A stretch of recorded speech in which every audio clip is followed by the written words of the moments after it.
የዘመናት ባለቤት የፍጥረት ሁሉ ጌታ ልዑለ ባሕርይ እግዚአብሔር ሆይ እችን ዕለትና እችን ሰዓት ባርከ ቀድሰ ቅዱስ ቃልህን እንድንማማር ስምህን ጠርተን እንድናመሰግን በእድሜያችን ላይ ለበረከት ለጽድቅ ተጨማሪ የንስሐ ዘመን አድርገህ ስለሰጠህን ጌታ ሆይ ከምድር እስከ አርያም ስምህ ለዘላለም የከበረና የተመሰገነ ይሁን።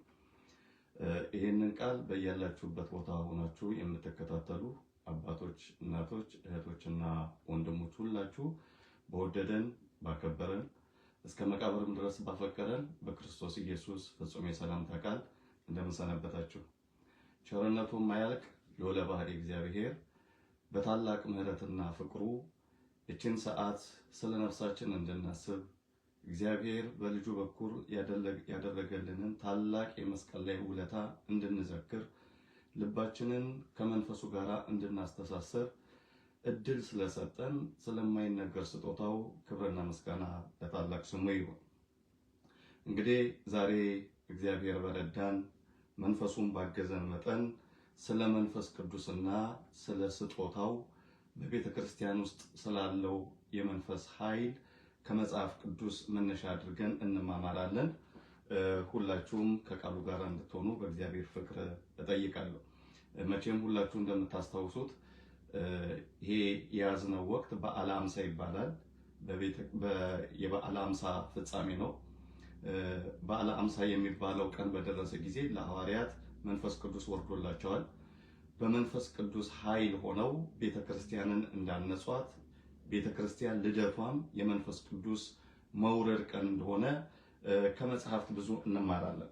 ስለዚህ ከዚህ ቀን ጀምሮ ስለ መንፈስ ቅዱስ ኃይል ይነገራል። በቤተክርስቲያን ስለ መንፈስ ቅዱስ ስጦታ ይብራራል።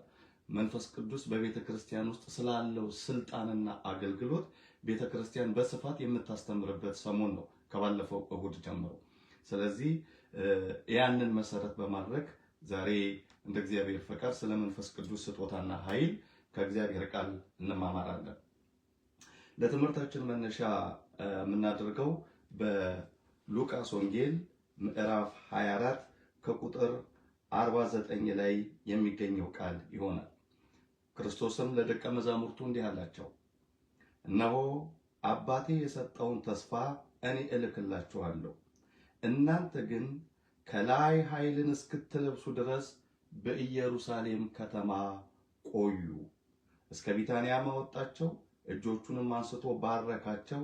ሲባረካቸውም ከእነርሱ ተለየ፣ ወደ ሰማይም አረገ ይላል። ክብር ለአምላካችን ይሁን። እንግዲህ ክርስቶስ በተነሳ በ40ኛው ቀን ደቀ መዛሙርቱን ወደ ቢታንያ ተራራ ይዟቸው ወጣ ነው የሚለው። ወደ ቢታንያ ተራራ ይዟቸው ከወጣ በኋላ አባቴ የሰጠውን ተስፋ እልክላችኋለሁ፣ እናንተ ኃይልን እስክታገኙ ድረስ በኢየሩሳሌም ከተማ ቆዩ ብሎ ይሄንን መለኮታ መመሪያ ሰጥቷቸው ነው። አይናቸው እያየ በርቀት ሳይሆን በርቀት ከፍ እያለ አረገ ብሎ ቅዱስ ሉቃስ በአይኑ የተመለከተውን የጻፈልን። እንግዲህ ልብ በሉ። አሁን እዚህ ላይ የምንመለከታቸው መሰረታዊ ነጥቦች ይኖራሉ። አንደኛ ኃይልን እስክትለብሱ ድረስ በኢየሩሳሌም ከተማ ቆዩ። ያ ኃይል የምን ኃይል ነው? ያ ኃይል ምን የሚደረግበት ኃይል ነው? ጌታ ኢየሱስ ክርስቶስ አብ የሰጠውን ተስፋ ነው ያላቸው። ይሄንን እስክልክላችሁ ድረስ እናንተ በኢየሩሳሌም ከተማ ቆዩ፣ የትም ቦታ አትሄዱ ብሏቸው ነው ጌታ በክብር ያደረገው። የሚገርማችሁ ነገር ክርስቶስ የተዋሃደውን ስጋ ነው ይዞ ያደረገው። መጀመሪያ ስለ እርገቱ ትንሽ እንመልከት። በርቀት ሳይሆን በርቀት ነው፣ እያዩት ከፍ ከፍ እያለ ሄደ ነው የሚለን መጽሐፍ ቅዱስ። ያ ከድንግል ማርያም የነሳውን ስጋ ምድር ላይ ጥሎት አልሄደም። ያ ቃል የተዋሃደውን ስጋ መቃብር ውጦት በስብሶ አልቀረም። የቃል ስጋ የቃል ገንዘብ ለስጋም ስለሆነ የስጋም ገንዘብ ለቃል ስለሆነ ተዋህዶ መለኮትና ስጋ ለአይን ጥቅሻ ያህል እንኳን ስላልተለያዩ ያንን ስጋ ይዞት ኢየሱስ ክርስቶስ በክብር አድርጓል። ያ ከድንግል ማርያም የነሳው ስጋ ዛሬ በክብር በሰማያት አለ። ክርስቶስ በአብ ቀኝ አለ የምንለው ያንን የከበረ ስጋ እንደተዋሃደ ይዞት ሄዶ ነው። ለዚህ ነው ልበ አምላክ ቅዱስ ዳዊት አስቀድሞ አርገ እግዚአብሔር በይባቤ ወእግዚእነ በቃለ ቀርን ዘምሩ ለአምላክነ ዘምሩ ያለው። መዝሙር 46 ቁጥር 5 ላይ እግዚአብሔር በእልልታ ድምፅ አረገ፣ ለአምላካችን ዘምሩ፣ ለንጉሳችን ዘምሩ ያለው። እንግዲህ እግዚአብሔር ያለው መለኮት ከስጋ ጋር የተዋሃደውን ያ ክርስቶስን እሱን ነው እግዚአብሔር ያለው። እግዚአብሔር ቃል እግዚአብሔር ነው። እግዚአብሔርነትን ለስጋም ሰጥቶታልና ስጋ በቃል ገንዘብ ተጠርቷልና እግዚአብሔር አረገ ብሎ ልበ አምላክ ቅዱስ ዳዊት አስቀድሞ ክርስቶስ ከመወለዱ ከ800 ዓመታት በፊት በትንቢት መነጽር ጌታ ያሳየውን ይህንን ታላቅ ምስጢር መስክሯል። ስለዚህ ነው ኢየሱስ ክርስቶስ እግዚአብሔር ነው ብላ ቤተክርስቲያን የምታስተምረን። በመጀመሪያ ቃል ነበር፣ ቃልም በእግዚአብሔር ዘንድ ነበር፣ ያም ቃል ራሱ እግዚአብሔር ነበር ያለው ቅዱስ ዮሐንስ። ያም ቃል ራሱ እግዚአብሔር ነበር፣ ቃልም ሥጋ ሆነ፣ ጸጋንና እውነትን ተመልቶ በእኛ ላይ አደረ ይላል ዮሐንስ 1-14 ያለውን ስንመለከት። ስለዚህ ያ ቃል እግዚአብሔር ነው። ያ እግዚአብሔርነትን ለስጋም ሰጥቶት ቃል ከስጋ ጋር ሲዋሃድ እግዚአብሔርነትን፣ አምላክነትን፣ ጌትነትን፣ ፈጣሪነትን ስጋም ባህሪው ስላደረገ ከተዋሃደው ቃል ጋር ስጋ በክብር ስላደረገ ልበ አምላክ ቅዱስ ዳዊት እግዚአብሔር በእልልታ አረገ ብሎ መለኮትና ትስብእትን አዋህዶ በክብር ጠርቷቸዋል። ስለዚህ ጌታ ሲያርግ ምርኮን ማርኮ ነው ያረገው። አረገ ውስተ አርያም ፄወ ከፄዋ ወዋህብ ከጸጋ ከለእጓለሚያው። አሁንም ቅዱስ ዳዊት ይህንን ይናገራል። መዝሙር 67 ከቁጥር 18 ላይ እነሆ ምርኮን ማረክ፣ ወደ አርያም ወደ ሰማይ ማረክ፣ ለሰው ልጆችም ጸጋን ሰጠህ ይላል። ይህም ትንቢት ነው።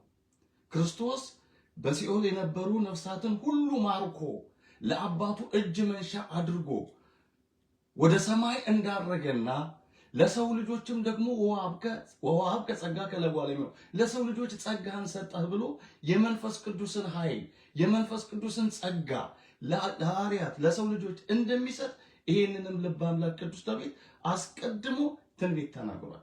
ስለዚህ ነው ጌታ ይሄ ትንቢት ይፈጸም ዘንድ በኢየሩሳሌም ከተማ ቆዩ ኃይልን እስክትለብሱ ድረስ። ለሰው ልጆች የሚሰጠው ጸጋ ስላለ ምርኮን ማርኳል፣ በክብር ወደ ሰማይ ያርጋል።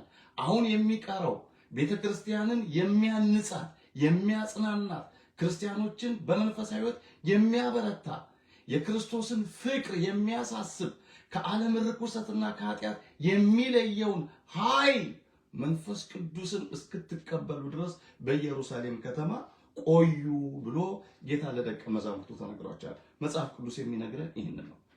ስለዚህም ሐዋርያት በኢየሩሳሌም ከተማ ቆዩ ያንን የተስፋ ቃል እስኪያገኙ ድረስ ያ አጽናኙ እስኪመጣላቸው ድረስ። እንግዲህ ልብ በሉ ጌታ አስቀድሞ ነግሯቸዋል። የአብን ተስፋ ያለው እኔ ወደ አባቴ ብሄድ ይሻላችኋል፣ እኔ ካልሄድኩ አጽናኙ አይመጣላችሁም። የአብ ተስፋ ያለው እኔ ከሄድኩ በኋላ ግን አጽናኙን እልክላችኋለሁ፣ እሱም ስለ ኃጢአት፣ ስለ ጽድቅ፣ ስለ ፍርድ ዓለምን ይወቅሳል ብሎ አስቀድሞ የአብ ተስፋ የተባለው መንፈስ ቅዱስ እንደሆነ ነግሯቸዋል ዮሐንስ 16:5 ላይ ስንመለከት። ስለዚህ ይሄ የአብ ተስፋ ጽድቅን የሚያሳውቀውን፣ ኃጢአትን የሚያሳውቀውን፣ ፍርድን የሚያሳውቀውን፣ ከአብ ዘንድ የሚወጣውን ከአብ የሚሰርጸውን ያንን መንፈስ ቅዱስ እስክልክላችሁ ድረስ በኢየሩሳሌም ከተማ ቆዩ ብሏቸው ነበር። እንግዲህ ወገኖቼ ኢየሩሳሌም ማለት የሰላም ከተማ ማለት ነች። መንፈስ ቅዱስ የሚገኘው በሁከት ከተማ አይደለም፣ በሁከት ሰፈር አይደለም። ሰላም ባለበት፣ ፍቅር ባለበት፣ መረጋጋት ባለበት፣ ጽሞና ባለበት ቦታ የእግዚአብሔር መንፈስ ይወርዳል። የእግዚአብሔር መንፈስ የሰላም መንፈስ ነው። የእግዚአብሔር መንፈስ የእርቅ፣ የሰላም፣ የመረጋጋት መንፈስ ነው።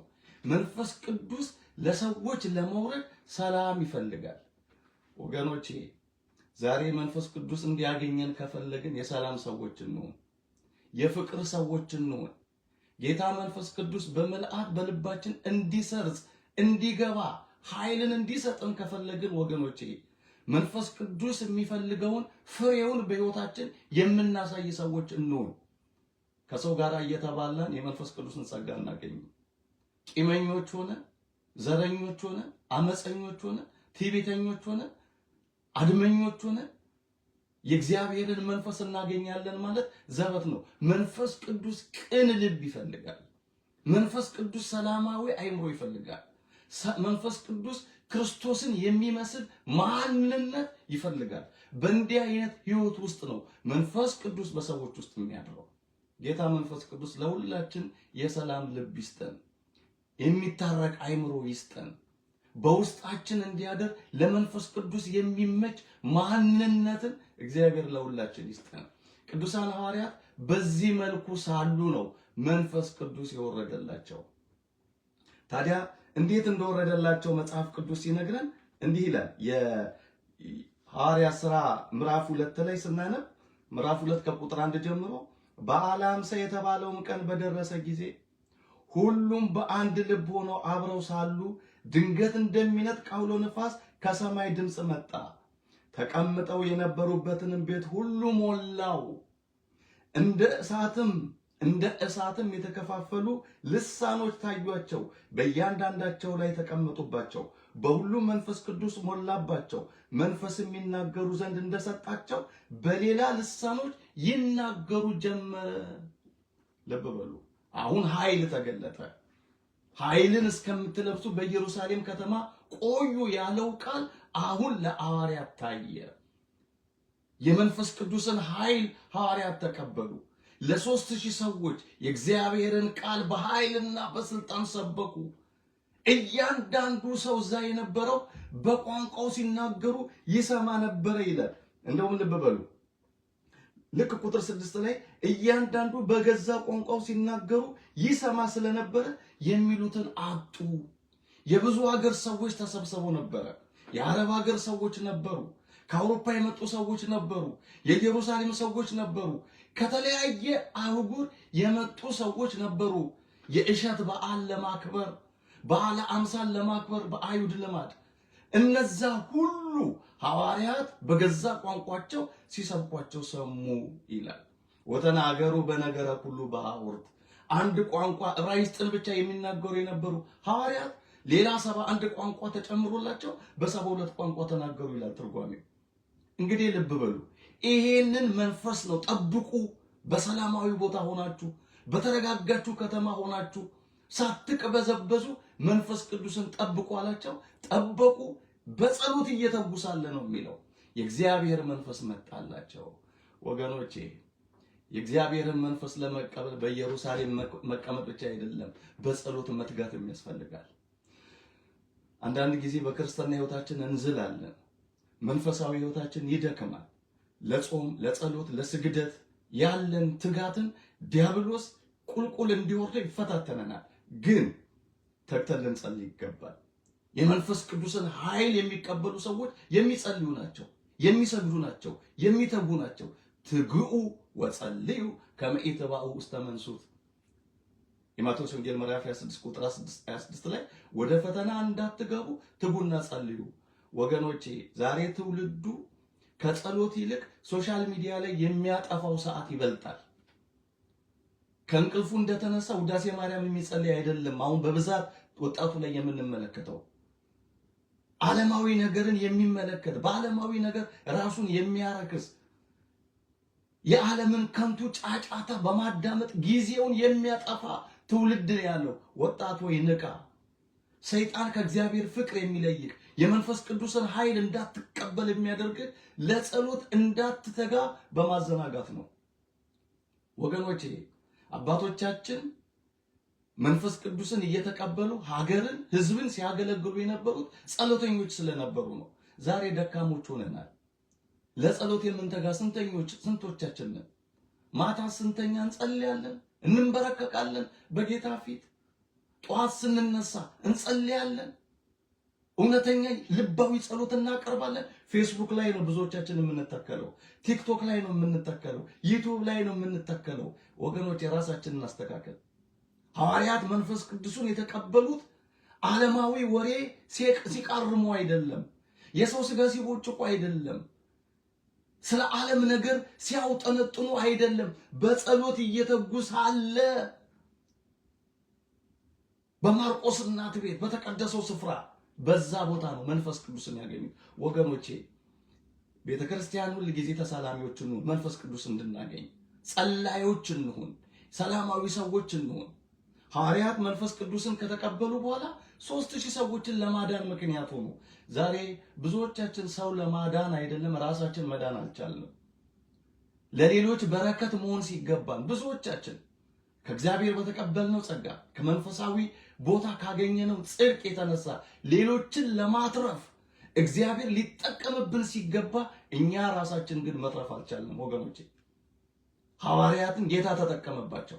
አንደበታቸውን አንደበቱ አድርጎ 3000 ሰዎችን አጥምቀው ለእግዚአብሔር መንግስት ምርኮኞች ያደረጉ።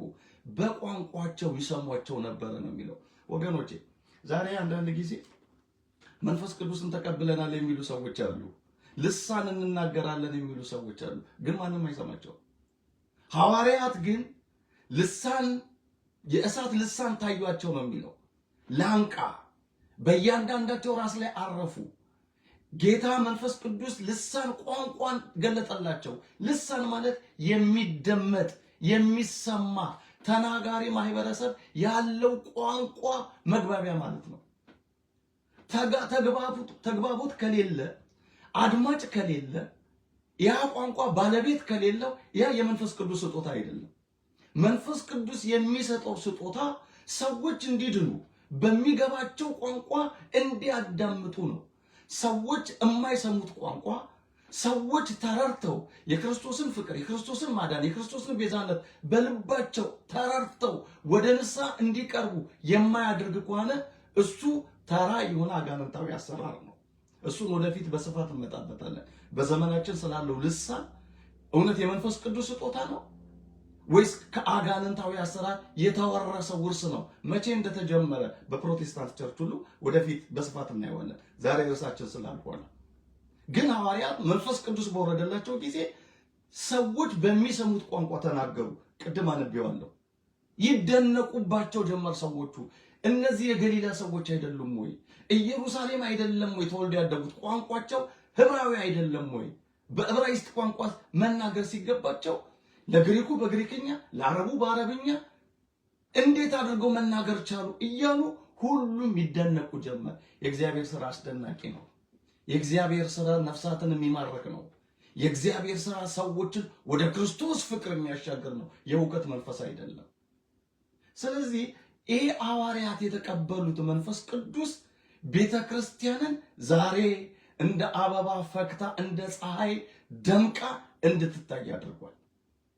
አሁን ወደ ርዕሳችን ስንመጣ በቤተ ክርስቲያን ውስጥ ዛሬ የመንፈስ ቅዱስ ኃይል እና ጸጋ አለ ወይ? በተለይ አንዳንድ ሰዎች በኦርቶዶክስ ቤተ ክርስቲያን ውስጥ መንፈስ ቅዱስ የለም፣ የመንፈስ ቅዱስ ሥራ አይገለጥም፣ ምዕመናን በአዳራሹ ውስጥ ወይም በቤተ ክርስቲያን ግቢ ውስጥ መንፈስ ቅዱስ ሞልቶባቸው ሲንዘፈዘፉ ሲጮሁ አይታዩም፣ የመንፈስ ቅዱስ ኃይል ሲገለጥ አንመለከትም የሚሉ ሰዎች አሉ። ወገኖቼ መንፈስ ቅዱስ መገለጫው ይሄ ነው ወይ? ሐዋርያት መንፈስ ቅዱስ በወረደላቸው ጊዜ ወደቁ ወይ? አጓሩ ወይ? ተንፈራገጡ ወይ? ጮሁ ወይ? አይልም መጽሐፍ ቅዱስ።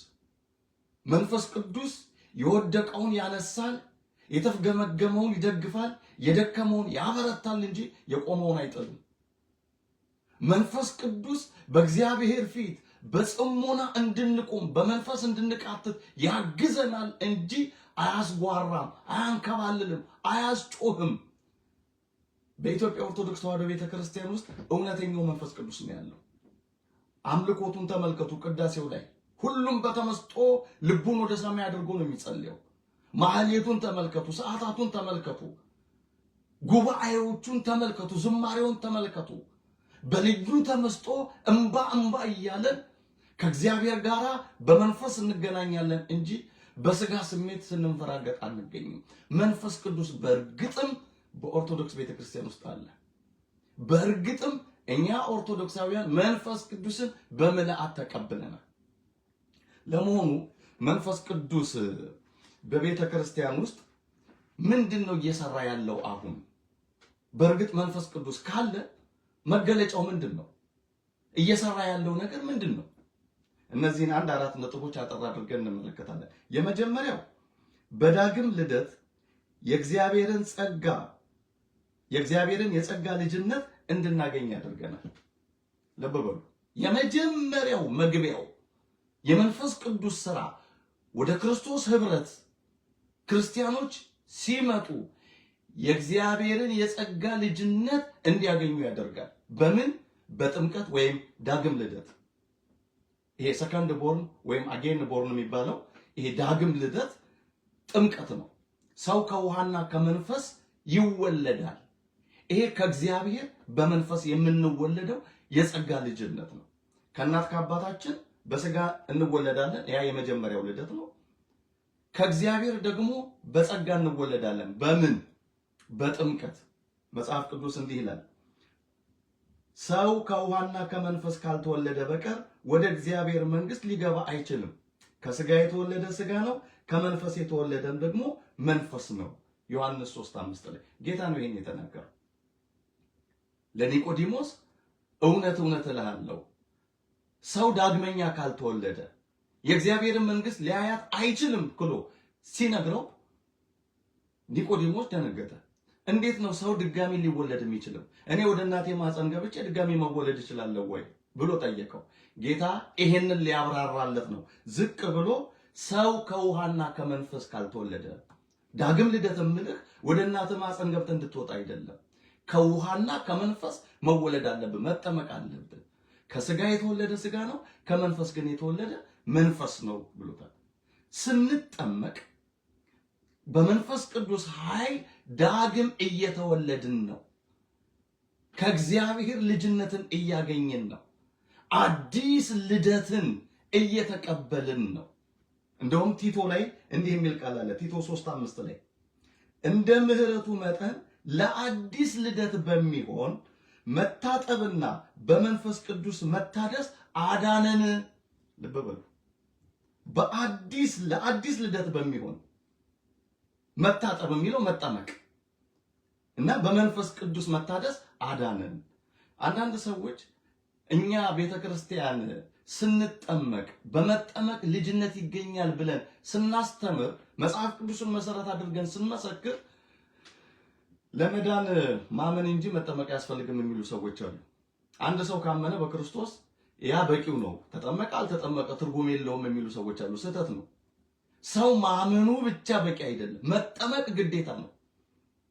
ለዚህ ነው ጌታ ያመነ የተጠመቀም ይድናል ያለው። አስመሩባት። ማርቆስ 16:16 ላይ ያመነ የተጠመቀም ይድናል። ለምንድን ነው መጠመቅ ያስፈለገው? ለዳግም ልደት። ሰው ዳግመኛ ካልተወለደ የእግዚአብሔር መንግስት ሊያያት አይችልም። ማመኑ ብቻ በቂ አይደለም። ለማመንም አጋንንትም እኮ ያምናል። አጋንንትም ያምናሉ ይንቀጠቀጡም አልነው እኮ የሚለው መጽሐፍ ቅዱስ። ግን አይጠመቁም፣ ግን ምግባር የላቸውም፣ ግን ዳግም አልተወለዱም። ወደ እግዚአብሔር መንግስት ለመግባት የሚለየን እኛን ከአጋንንት ዳግም የምንወለድ ስለሆነ ከስጋ ብቻ ሳይሆን ከመንፈስ የምንወለድ በመሆናችን በጥምቀት በኩል ዳግም ጸጋ ስለምናገኝ የእግዚአብሔርን መንግስት እንወርሳታለን። ለዚህ ነው ቅዱስ ጳውሎስ ለአዲስ ልደት በሚሆነው መታጠብና በመንፈስ ቅዱስ መታደስ አዳነን። ድህነት፣ ነገረ ድህነት በልደት በጥምቀትም በመንፈስ ቅዱስ ኃይልም በማመንም የሚገኝ ጸጋ ነው ድህነት። እና አንዳንድ ሰዎች ማመን ብቻ በቂ ነው ይላሉ። ወገኖቼ ማመን ግድ ነው። አዎ፣ ከማመንም ደግሞ ቀጥሎ መጠመቅ ግዴታ ነው። ለዚህ ነው ጌታ ምሳሌ ሊሆነን ተጠምቆ ስርዓትን ሕግን ሰርቶልን ይሄደው። ያመነ የተጠመቀም ይድናል ብሎ መመሪያ ይሰጣል። ለሐዋርያት ደግሞ ምንድን ያላቸው? ዓለምን ዞራችሁ ሂዱ፣ አስተምሩ፣ በአብ በወልድ በመንፈስ ቅዱስ ስም እያጠመቃችሁ ደቀ መዛሙርቴ አድርጓቸው ነው ያለው። ማቴዎስ 28:19 ላይ ካመኑ ይበቃል አላለም። ሂዱና ስለኔም አዳኝነት መስክሩላቸው ያ በቂ ነው አላለም። አጥምቁ ምን እያላችሁ? በአብ በወልድ በመንፈስ ቅዱስ ስም። ስለዚህ መንፈስ ቅዱስ በቤተ ክርስቲያን ውስጥ ዛሬም ይሰራል። ስራው ምንድነው? ዳግም ልደት ሰዎች እንዲያገኙ ማድረግ። ያ ዳግም ልደት ዓላማው ደግሞ ምንድነው? ወደ እግዚአብሔር መንግስት ለመግባት። ሰው ከዋና ከመንፈስ ካልተወለደ ወደ እግዚአብሔር መንግስት አይገባም ስላለ ወደ እግዚአብሔር መንግስት የምንገባበት ኃይላችን መንፈስ ቅዱስ ነው። ስለዚህ ኦርቶዶክሳውያን ደስ ይበላችሁ። መንፈስ ቅዱስ ዛሬ በእኛ ህይወት ውስጥም ይሰራል። ዳግም የተወለድነው በመንፈስ ቅዱስ ኃይል ነው። የእግዚአብሔር የልጅነትን ጸጋ ያገኘነው ከመንፈስ ቅዱስ ኃይልና ጸጋ የተነሳ ነው። እና አንዳንድ ሰዎች ኦርቶዶክስ ቤተክርስቲያን ውስጥ መንፈስ ቅዱስ ምን ይሰራል?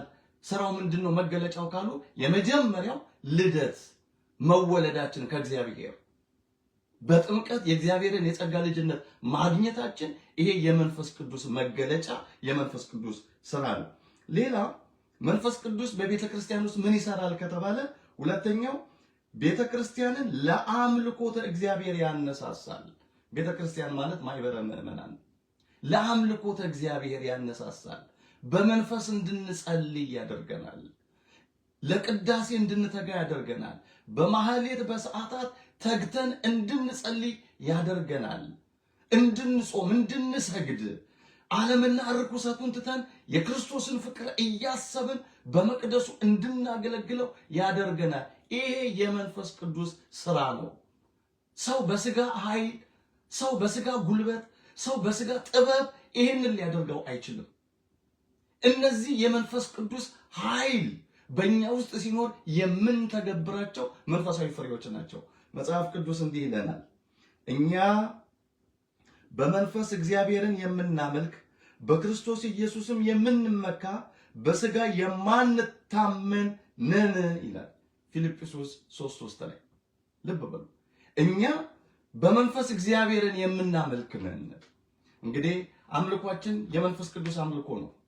ተመልከቱ፣ በቤተ ክርስቲያን ያለውን መንፈሳዊ አገልግሎት ሁሉ ተመልከቱ። በቅዳሴ ያለውን አገልግሎት ተመልከቱ። መንፈሳዊ የሆነ አምልኮ ነው። በመንፈስ ነው የምናመልከው። እንሰግዳለን፣ እንመሰጣለን፣ ከእግዚአብሔር ጋር እንገናኛለን፣ ስጋው ደሙ እንቀበላለን። ይሄ የመንፈስ አምልኮ ነው። ማህሌቱን ተመልከቱ። በተመስጦ ከእግዚአብሔር ጋር ህብረትን እንፈጥራለን። የክርስቶስን ፍቅር እናስባለን። የመንፈስ አምልኮ ነው። ዝማሬውን ተመልከቱ። ጧፉን አብርተን እልል እያልን ለእግዚአብሔር የከንፈራችንን መስዋዕት እንሰዋለን። ይሄ የመንፈስ አምልኮ ነው። በቤተ ክርስቲያን ውስጥ ያለውን የወንጌል አገልግሎት ተመልከቱ። በተረጋጋ መንፈስ ሰው ቁጭ ብሎ የእግዚአብሔርን ፍቅር ያስባል። የክርስቶስን ወንጌል ይሰበካል። ይሄ የመንፈስ አምልኮ ነው። እኛ በመንፈስ የምናመልክ ነን ነው የሚለው ቅዱስ ጳውሎስ። ቤተ ክርስቲያን ውስጥ መንፈስ ቅዱስ አለ? አዎ አለ። መገለጫው አምልኳችን፣ መንፈሳዊ ስርዓታችን፣ የምንፈጸማቸው ስርዓቶች በሙሉ በመንፈስ ቅዱስ ጥበብና ኃይል የሚተገበሩ መንፈሳዊ ጸጋዎች ናቸው። ቅዱስ ጳውሎስ እንዲህ ይላል፣ በጸሎትና በልመና ዘወትር በመንፈስ ጸልዩ። ኤፌሶን 6:18 ላይ ዘወትር በመንፈስ ጸልዩ። መንፈስ ቅዱስን ኃይል አድርጋችሁ፣ መንፈስ ቅዱስን ብርታት አድርጋችሁ፣ መንፈስ ቅዱስን አጋዥ አድርጋችሁ ጸልዩ። አሁን የምንጸልያቸው ጸሎቶች በሙሉ መንፈስ ቅዱስ በእኛ ውስጥ ሆኖ የምንፈጸማቸው አገልግሎቶች ወይም ስርዓቶች ናቸው። መንፈስ በእኛ ውስጥ ሆኖ በማይናገር መቃተት ይጸልያል። ወገኖቼ እንድንጸልይ ኃይልና ጉልበትን ይሰጣል። ሮሜ ምዕራፍ 8 ከቁጥር 28 ላይ መንፈስ ቅዱስ በማይናገር መቃተት በእኛ ውስጥ ሆኖ ይማልዳል የሚለው ቃል አለ። እሱ ላነብላችሁ። በሮሜ ምዕራፍ 8 ከቁጥር 26 ላይ እንዲህ ይላል፣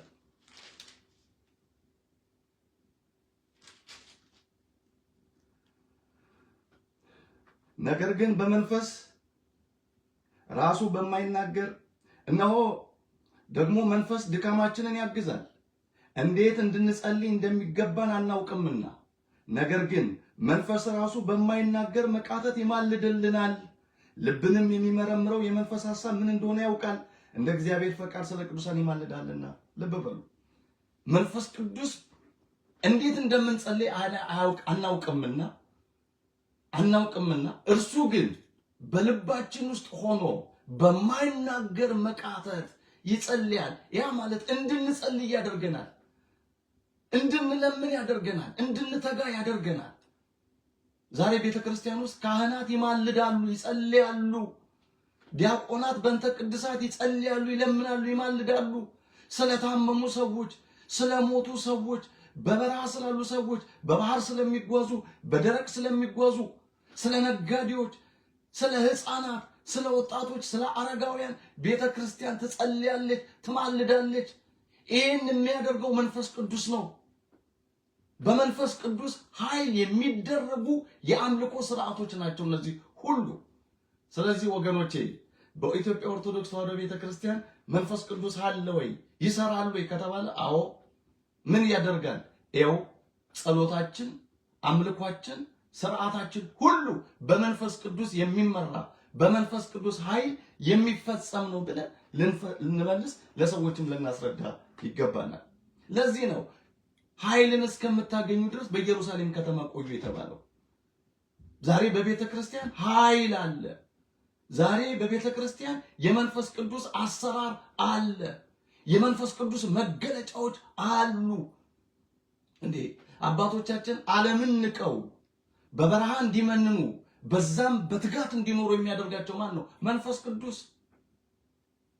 ሰው የላመ የጣፈጠ እየተመገበ መኖር ባልቻለበት ዓለም ጥሬ ቆርጥመው ዳዋ ጥሰው ድንጋይ ተንተርሰው ጸባ አጋንንትን ግርማ ሌሊቱን ድምፅ አራዊቱን ታግሰው በበረሃ በገዳማት እንዲኖሩ የሚያስችላቸው ማን ነው? መንፈስ ቅዱስ። መንፈስ ቅዱስ። በከተማ ያለውን ብቻ አይደለም ማሰብ ያለብን።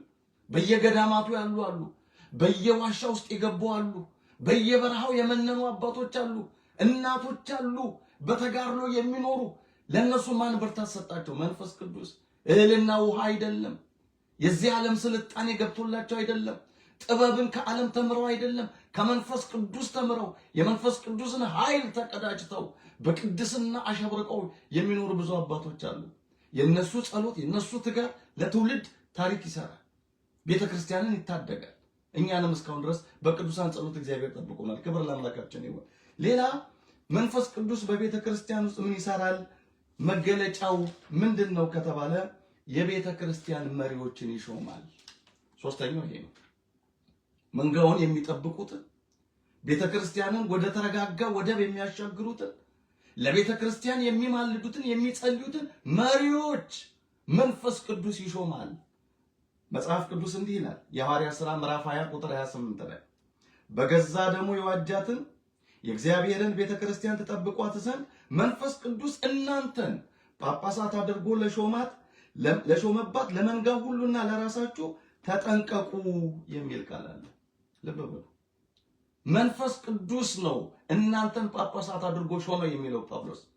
የቤተክርስቲያን እረኞችን፣ መጋቢዎችን፣ አስተማሪዎችን፣ ፈዋሾችን፣ ሰባኪያንን ከዲቁና እስከ ፕትርክና ለቤተ ክርስቲያን መሪዎችን የሚሾመው መንፈስ ቅዱስ ነው። ያለ መንፈስ ቅዱስ ምርጫ ለእግዚአብሔር አገልጋይ መሆን አይቻልም። አለዛ ሲሞናዊነት ሊታይ ይችላል። እንዲህ አይነት ሰው ግን ፍሬ እንዲያፈራ እግዚአብሔር አይረዳውም፣ አያግዘውም። ከእግዚአብሔር የሆኑት ግን ከመንፈስ ቅዱስ ሹመትን የተቀበሉት ግን ቤተ ክርስቲያንን ወደ ሰላም ወደብ ያሻግሯታል። ምእመናንን በለመለመ መስክ ያሰማሯቸዋል። በዕረፍት ውኃ ዘንድ ይወስዷቸዋል።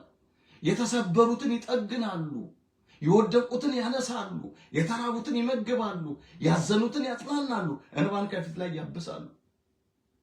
በመንፈስ ቅዱስ ሹመት ነው ቤተ ክርስቲያን እስካሁን ድረስ የቆመችው። አፖስቶሊክ ሰክሴሽን ተቀብላ ጌታ ደቀ መዛሙርትን በመንፈስ ቅዱስ ኃይል ሾማቸው። እፍ ብሎ መንፈስ ቅዱስን ሰጣቸው። ያ ሐዋርያዊ ውርስ እስከ ዘመናችን ድረስ አለ። በዮሐንስ ወንጌል ምዕራፍ 20 ቁጥር 21 ላይ ስንመለከት ኢየሱስም ዳግመኛ ሰላም ለእናንተ ይሁን አላቸው ይላል። በተዘጋ ቤት ውስጥ ሐዋርያት ተሰብስበው ሳለ ሞትን ድል አድርጎ በተነሳ ጊዜ አብ እንደላከኝ እኔ ደግሞ ልካችኋለሁ። ከዚህም በኋላ ይህንን ብሎ እፍ አለባቸውና መንፈስ ቅዱስን ተቀበሉ። ኃጢአታቸውን ይቅር ያላችኋቸው ሁሉ ይቀርላቸዋል፣ የያዛችሁባቸውም ደግሞ ተይዞባቸዋል አላቸው ይላል። ልብ በሉ። መንፈስ ቅዱስን ሰጣቸው። ሹመት በመንፈስ ቅዱስ ነው። እፍ አለባቸው። ለቅዱሳን ሐዋርያት በምድር ያሰራችሁት በሰማይ የታሰረ ይሆናል፣ በምድር የምትፈቱት በሰማይ የተፈታ ይሆናል የሚለውን መለኮታዊ ስልጣንና የእረኝነት ኃላፊነት ሰጣቸው። ልብ በሉ ወገኖቼ፣ ይሄንን ሐዋርያዊ ውርስ፣ ይሄ በመንፈስ ቅዱስ የተገኘውን ሹመት ቤተ ክርስቲያን ትጠቀምበታለች ዛሬም ድረስ። ዛሬ የምንመለከታቸው እረኞቻችን፣ አባቶቻችን፣ ካህናት ከሐዋርያት ሲወርድ የመጣውን ክህነት ተቀብለው ነው የያዙት። ሐዋርያት ሲያልፉ ለሐዋርያን አበው ለተከታዮቻቸው ስልጣነ ክህነትን አስተላልፈው ይህንን ሃይራርኪ ሰጥተው በአንብሮተ እድ በነፋተ መንፈስ ቅዱስ እፍ ብለው እጃቸውን ባርከው ቅባሜሮን ቀብተው አክብሯቸው ስልጣነ ክህነትን አስተላልፈዋል። እንዲህ እየተዋረደ ነው ከዘመነ ሐዋርያት እስከ ዘመናችን ድረስ ቤተክርስቲያን በመንፈስ ቅዱስ ኃይል ስልጣነ ክህነትን ሹመትን አጽንታ ያለችው። ወገኖቼ ይሄ አፖስቶሊክ ሰክሴሽን የሌላቸው ቤተ እምነቶች አሉ። ያ የመንፈስ ቅዱስ ጸጋ እነሱ ጋር የለም። እርግጠኛ ነኝ የምነግራችሁ። በመንፈስ ቅዱስ ያልተሾሙ አገልጋዮች ነን የሚሉ መጋቢ ነን የሚሉ እረኛ ነን የሚሉ ሰዎች ያ ቀልድ ነው። ከየትኛው ሐዋርያ ተቀበሉት? አባታቸው ማን ነው? የትኛው ሐዋርያ ለየትኛው አስተላልፎ እነሱ ቤት ድረስ ደረሰ? ይሄንን ታሪክ የሚያመጡልን ከሆነ ኦኬ ሐዋርያዊ ውርስ አፖስቶሊክ ሰክሴሽን እናንተ ጋር አለ፣ በመንፈስ ቅዱስ ነው የምትመሩት ማለት እንችላለን። ይሄ ውርስ ከሌለ ግን በመንፈስ ቅዱስ አይደለም እየተመሩ ያሉት። መንፈስ ቅዱስ የሚመራት በመንፈስ ቅዱስ ኃይል የምትተዳደር ቤተ ክርስቲያን ሐዋርያዊ ውርስ አላት። የክህነትን አገልግሎት ከክርስቶስ ከሐዋርያት ወደ ዘመናችን ይዛ ትመጣለች። እንደውም በሐዋርያ ሥራ ምዕራፍ 13 ቁጥር 1 ላይ ሐዋርያት እንዲህ አድርገዋል። በአንጾኪያ ባለችው ቤተ ክርስቲያን ነቢያትና መምህራን ነበሩ። እነዚህም ጌታን ሲያመልኩና ሲጦሙ መንፈስ ቅዱስ በርናባስንና ሳውልን ለጠራቸው ሥራ ለዩልኝ አለ ይላል። እንግዲህ ለአገልግሎት ሰዎች የሚለዩት በመንፈስ ቅዱስ ኃይል ነው፣ በመንፈስ ቅዱስ ጥሪ ነው። ይህንን ስልጣነ ክህነት ከመንፈስ ቅዱስ ተቀብለው ነው መንጋውን የሚመሩት፣ መንጋውን የሚያገለግሉት። ዛሬ የቤተ ክርስቲያን ካህናት፣ የቤተ ክርስቲያን ዲያቆናት መንፈስ ቅዱስ ለይቷቸው ነው ለተለየ ዓላማ ለዩልኝ ብሎ ነው በአገልግሎት እያበረታቸው እያተጋቸው ያለ። ስለዚህ ቤተ ክርስቲያን ውስጥ ዛሬ በኦርቶዶክስ መንፈስ ቅዱስ አለ ወይ ከተባለን አዎ። እየሰራ ነው ወይ? አዎ። ምን ይሰራል? ይኸው እረኞችን ይሾማል፣ ጳጳሳቱን ይሾማል፣ ካህናቱን ይሾማል፣ ዲያቆናቱን ይሾማል፣ አገልጋዮችን በተለያየ ጊዜ ያስነሳል። ይሄ ለመረጣቸው ዓላማ የሚለየው የመንፈስ ቅዱስ መገለጫ ነው። አባቶችን እረኞችን ተግተው እንዲጠብቁ የሚያደርጋቸው ለዚህ ለተለየ ሹመት የሚጠራው መንፈስ ቅዱስ ነው እያልን ሰዎችን ልናስረዳ እኛም ልንረዳ ይገባል። አራተኛውና የመጨረሻው ዛሬ በቤተ ክርስቲያን ውስጥ መንፈስ ቅዱስ አለ ወይ? መንፈስ ቅዱስ እየሰራ ነው ወይ ከተባለ አዎ ነው። ምንድነው መለያው ከተባለ የቤተ ክርስቲያን ጠባቂዋ፣ የቤተ ክርስቲያን ታዳጊዋ፣ የቤተ ክርስቲያን መሪዋ የእግዚአብሔር መንፈስ ቅዱስ መንፈስ ነው። አዎ መንፈስ ቅዱስ አለ። ቤተ ክርስቲያንን እየጠበቃት ያለው ዛሬ መንፈስ ቅዱስ ነው፣ ሰዎች አይደሉም። ቤተ ክርስቲያንን እየታደጋት ያለው መንፈስ ቅዱስ ነው። ከሚወረወርባት ከጠላት ፍላጻ እንደ ጠላት ውጊያማ ብጠፍተን ነበረ። እንደ ጠላት ተንኮልና እቅድማ ኦርቶዶክስ ተዋሕዶ ቤተክርስቲያን ባልኖረች ነበረ። የሚጋርዳት መንፈስ ቅዱስ ነው።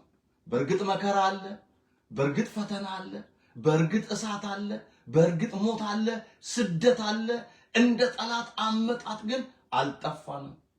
በመንፈስ ቅዱስ ጥባቆት፣ በመንፈስ ቅዱስ ከለላነት ቤተ ክርስቲያን ወጀብና ማዕበሉን ሁሉ እያለፈች እስካሁን አለች። ክብር ለአምላካችን ይሁን። ይሄ የመንፈስ ቅዱስ መገለጫ ነው።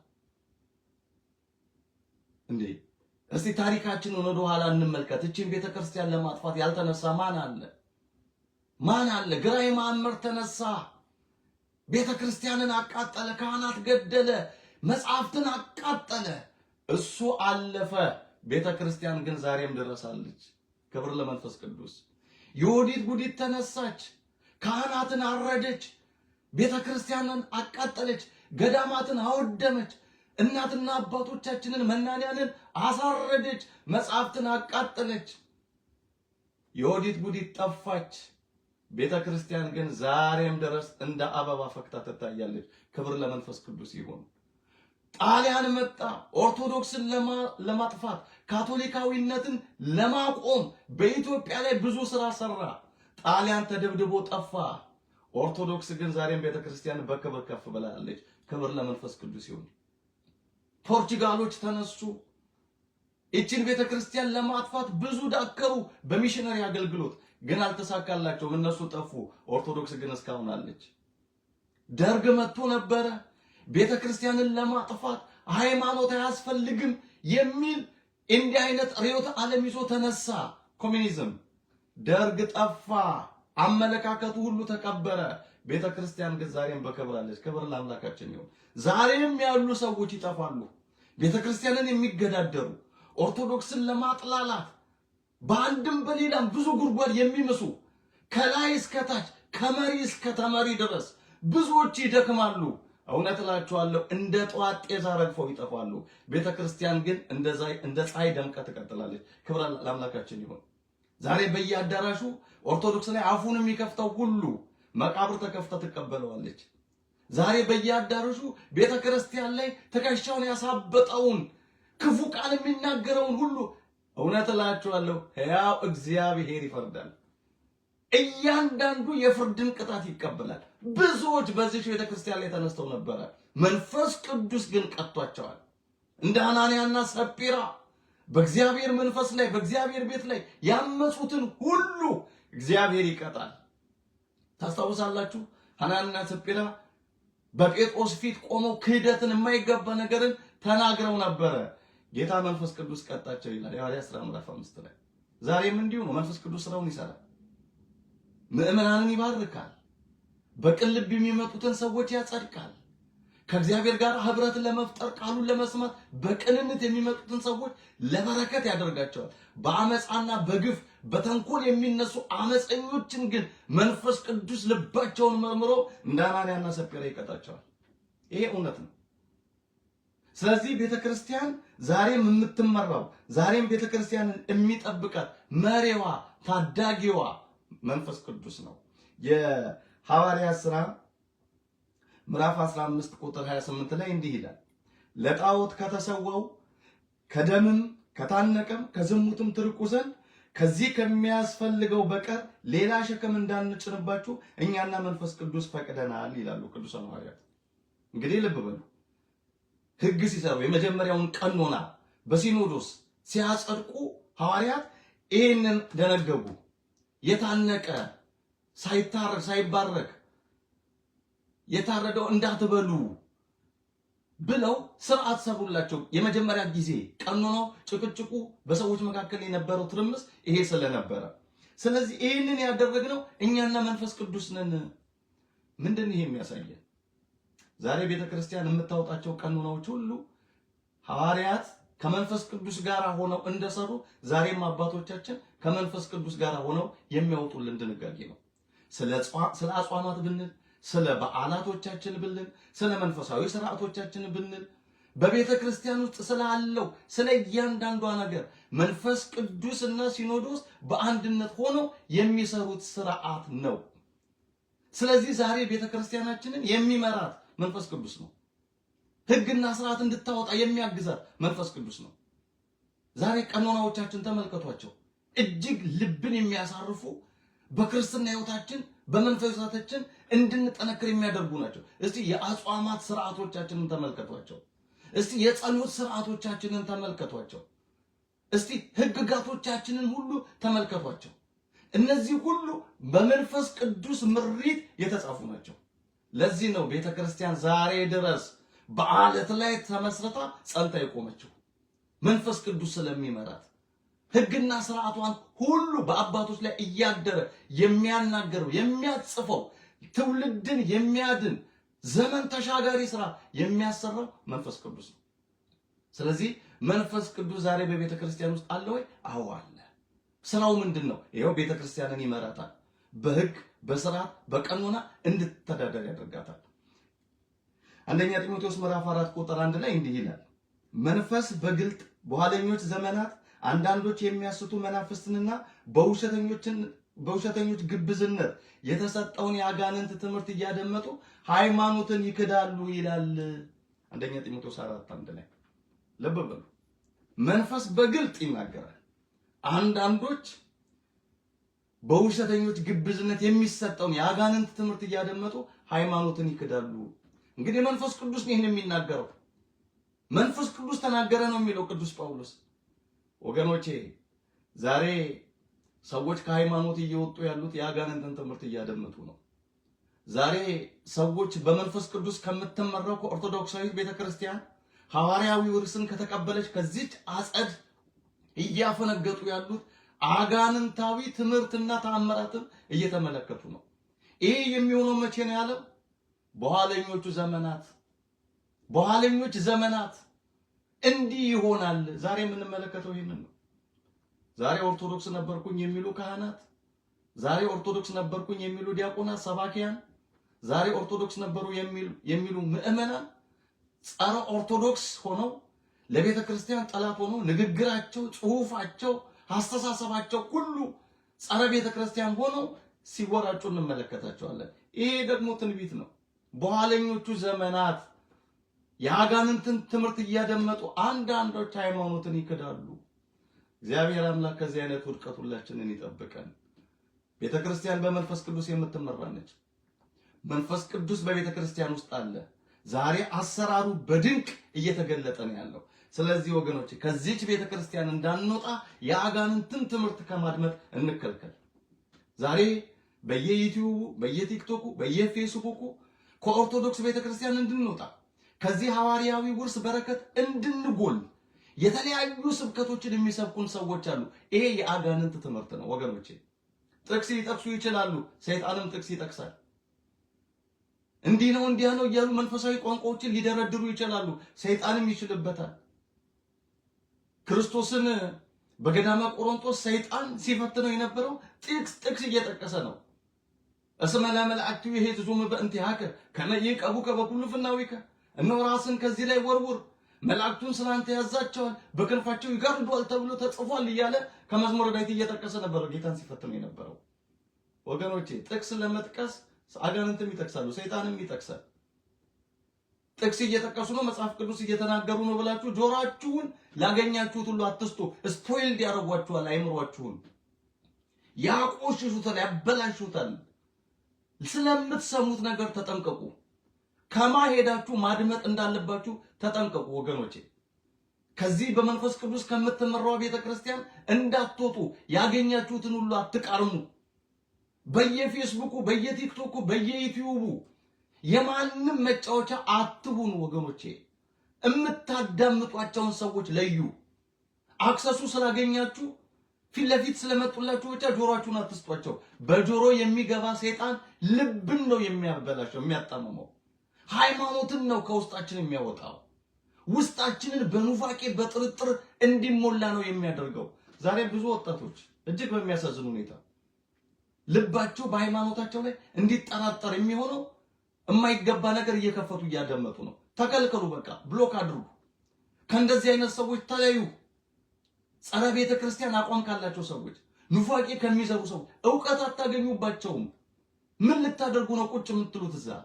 ምን ልታደርጉ ነው የነሱን ነገር ይብላችሁ የምታድኑ? ብዙ መምህራን አሉ፣ እግዚአብሔር ይመስገን ኦርቶዶክስ ላይ ብዙ አገልጋዮች አሉ። እነሱን ስሙ፣ እነሱን አድምጡ። ማረፍ ከፈለጋችሁ፣ መዳን ከፈለጋችሁ፣ መጽናናት ከፈለጋችሁ፣ በእውቀት ማደግ ከፈለጋችሁ ብዙ ኦርቶዶክሳውያን አገልጋዮች አሉ። እነሱን ተከተሉ፣ አድምጡ። ጊዜያችሁን፣ ገንዘባችሁን ለነሱ መስጠት ካለባችሁ ክፈቱ። የማይረባ እንቶ ፈንቶ በመስማት አይምሯችሁን አታቆሽሹ። ልባችሁን ጠብቁ። ዲያብሎስ ወደ ሔዋን ልብ ውስጥ የገባው በጆሮዋ በኩል ነው። ጆሮዋን ስለሰጠች ነው። ጊዜዋን ስለሰጠች ነው። ይሄን ተጠቅሞ ነው ከእግዚአብሔር መንግስት ያጎደላት። ወገኖቼ ስለምንሰማው ነገር እንጠንቀቅ። መንፈስ ቅዱስ ዛሬ በቤተ ክርስቲያን አለ። አዎ እንግዲህ መገለጫዎቹ ምንድናቸው? ጠቅለል ስናደርገው አንደኛ በጥምቀት ከእግዚአብሔር ልጅነት እንድናገኝ የሚያደርገን ዳግም ልደት እንድናገኝ የሚያደርገን መንፈስ ቅዱስ ነው። ሁለተኛ ቤተክርስቲያንን ለአምልኮተ እግዚአብሔር የሚያነሳሳ በጸሎት የሚያተጋት መንፈስ ቅዱስ ነው። ሶስተኛ የቤተክርስቲያን መሪዎችን የሚሾመው መንፈስ ቅዱስ ነው። አራተኛ የቤተክርስቲያን ጠባቂዋ፣ ታዳጊዋ፣ መሪዋ መንፈስ ቅዱስ ነው። ስለዚህ መንፈስ ቅዱስ በኦርቶዶክስ ቤተክርስቲያን ውስጥ አለ፣ በስራው ይገለጣል፣ ስራውን እየሰራ አለ፣ ወደፊትም ይቀጥላል። ስለዚህ ጌታ ኃይልን እስከምታገኙ በኢየሩሳሌም ቆዩ እንዳለ እኛም በኢየሩሳሌም በቤተ መቅደስ፣ በኢየሩሳሌም በመንፈሳዊ ህይወት፣ በኢየሩሳሌም የሰላም ልብ ይዘን የፍቅር ሰዎች ሆነን ጌታ መንፈስ ቅዱስን እንድንጠብቀው ጌታ ሁላችንን ይርዳል። መንፈስ ቅዱስን ተላብሰን በመንፈስ ቅዱስ ኃይል የእግዚአብሔርን መንግስት እንድንወርስ በቅድስና እንድንመላለስ የእግዚአብሔር ቸርነት፣ የድንግል አማላጅነት፣ የቅዱሳን ጸሎት እኔንም እናንተንም ያግዛል። አሜን። ወስብሐት ለእግዚአብሔር።